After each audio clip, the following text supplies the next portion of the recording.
Rusia disebut-sebut memiliki alat militer tercanggih di dunia. Dan memang sih diakui seluruh dunia. Tapi nih, alat utama sistem senjata alias alutsista buatan Indonesia juga banyak yang canggih-canggih loh. Dan juga diakui banyak negara lain. Makanya jadi laris. Bahkan ada yang dipesan sama Rusia. Gak percaya? Nih, aku udah kumpulin datanya.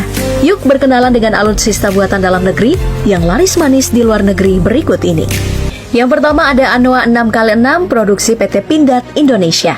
Perusahaan ini memiliki 2 pabrik, ada di Bandung untuk tempat produksi senjata, kendaraan khusus, dan mesin industrial.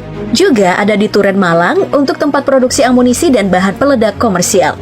Nah, Anoa 6x6 sendiri adalah kendaraan lapis baja yang digunakan oleh Angkatan Perang dan terdiri dari beberapa jenis. Mulai dari Anoa 6x6 Mortar, Command, Amphibious, Recovery, APC alias Armor Personal Carrier, Ambulance, hingga Anoa 6x6 Logistik. Jenis yang paling laris dari Panzer ini adalah Panzer Anoa 6x6 Amphibious yang memiliki panjang 6 meter. Kendaraan taktis ini dibekali sejumlah persenjataan, mulai dari senapan mesin 12,7 mm, senapan mesin 7,62 mm CSI 40 AGL, serta peluncur granat asap. Malaysia menjadi salah satu negara yang menyukai produk karya anak bangsa ini. Hingga pernah memesan sebanyak 32 buah di tahun 2013 lalu. Tapi jenisnya yang berbeda-beda. Tidak hanya negeri tetangga kita, Kerajaan Brunei Darussalam pun pernah memesan Anoa 6x6 sebanyak 45 unit. Selain itu ada negara Bangladesh, Irak, Nepal, Pakistan, dan Timor Leste yang turut menggunakan kendaraan bermesin Renault MIDR 062045 inline 6 silinder turbocharger diesel ini.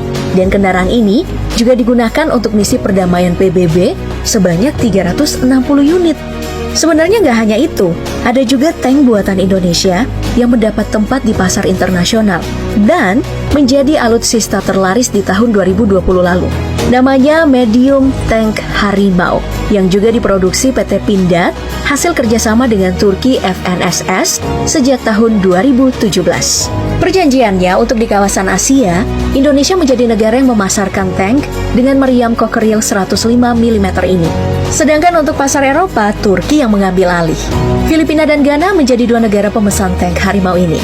Dan sedangkan yang dipesan sama Rusia nih, namanya adalah Tank Boat Amfibi, alias kapal tempur kelas Antasena yang diproduksi oleh PT Lundin yang bermarkas di Banyuwangi, Jawa Timur.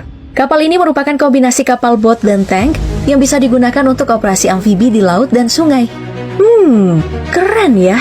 Dan keuntungan yang didapatkan dari ekspor alutsista negara kita di tahun 2019 lalu mencapai 16,8 triliun rupiah loh. Gimana? Bangga ya? Ada lagi yang bisa bikin bangga. Soalnya ada pesawat terbang hasil karya anak bangsa juga loh yang telah diekspor ke sejumlah negara. Mulai dari pesawat jenis CN-235-220 buatan PT Dirgantara Indonesia dengan kerjasama dengan Construcciones Aeronauticas S.A. yang disingkat CASA Spanyol. Pesawat ini mampu menampung 49 penumpang dan bisa pula digunakan bagi penerjun komersial hingga sebagai pesawat patroli maritim. Bermodalkan 2 mesin turboprop, hebatnya lagi, pesawat ini mampu mendarat di landasan yang pendek. Angkatan Udara Senegal atau Senegal Air Force dan Nepalese Army sudah memesan masing-masing 1 unit. Kemudian juga Royal Thai Police sebanyak 3 unit. Tapi itu hanya sebagian kecil. Soalnya Korea Selatan menjadi negara yang paling banyak menggunakan karya anak bangsa ini dengan jumlah 12 unit. Disusul Turki 9 unit, Malaysia 8 unit, dan Uni Emirat Arab 7 unit. Ada pula pesawat C-295 yang selain digunakan TNI Angkatan Udara, juga digunakan oleh Angkatan Udara Mesir, Angkatan Udara Polandia, hingga Angkatan Udara Kanada. Tapi sama halnya, CN-235-220, C-295 ini diproduksi PT Dirgantara Indonesia dengan kerjasama CASA Spanyol. Cakep ya?